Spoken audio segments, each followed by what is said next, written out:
Kalingap Mikoy naglabas ng saloobin sa isyong klaraw siya.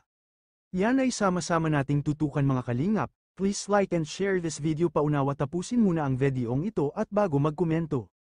Maligayang pagbabalik muli mga idol sa aking channel ang Bisayang Taga Davao Kapadomski TV. Shoutout po sa lahat na masugid na taga-subaybay sa aking munting channel lalo na shoutout po sa mag-amang Kuya Val Santos Matubang at Kalingap Rab.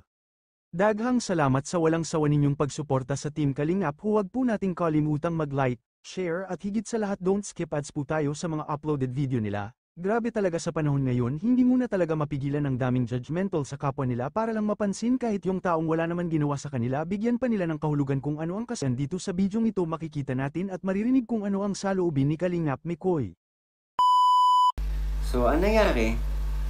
Yun, nakilala ko sila Papa Jones. No, lagi kami magkakasama sa labas kapag wala silang vlog. So, ang laki na ng pagbabago ngayon. So, simula nung tinanggap tayo ni Kuya Val na sa pagian na maging kalingap po. Siyempre ako din, halos magkasawaan kami ng muka dahil lagi kami magkakasama. At dami nga pong, actually, nung nandun tayo sa apartment ni Papa Jones, nababash na nga tayo eh. Sinasabi, bakla daw ako. Sinasabi, lagi daw ako dikit kay Papa Jones. Bading daw ba ako? Tama. Yun yung mga sinasabi. Tsaka sinasabi yun na nga. Parang ganun. Pagkakamalan tayong bading, pero wala naman ako wala naman akong hindi ko naman dinamdam yung mga pambabash na ganun.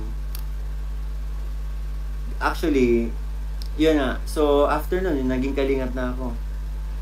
Ang mga nababasa ko, hindi na daw ako, parang sinabi sa akin na yan, no? Tawag na nga to. Yan Kalingap Mikoy, tawanan mo lang yung mga taong walang magawa sa buhay kahit hindi mo sila kilala ayon bash ng bash sa'yo.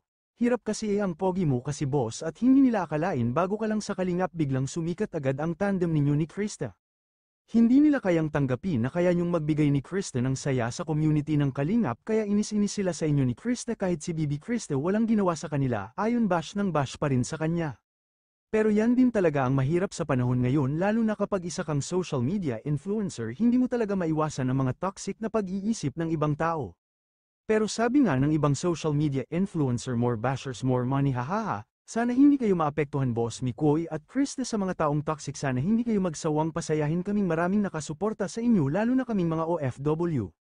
At salamat rin sa nag-iisang director ng Kalingap Boss Rab dahil malaki ang tulong mo sa aming mga malayo sa family binigyan mo kami ng entertainment sa pagbibigay mo ng twist sa iyang channel na mga love team. Kayo mga Kalingap anong masasabi ninyo sa bidyong ito comment down below at ating pag-usapan.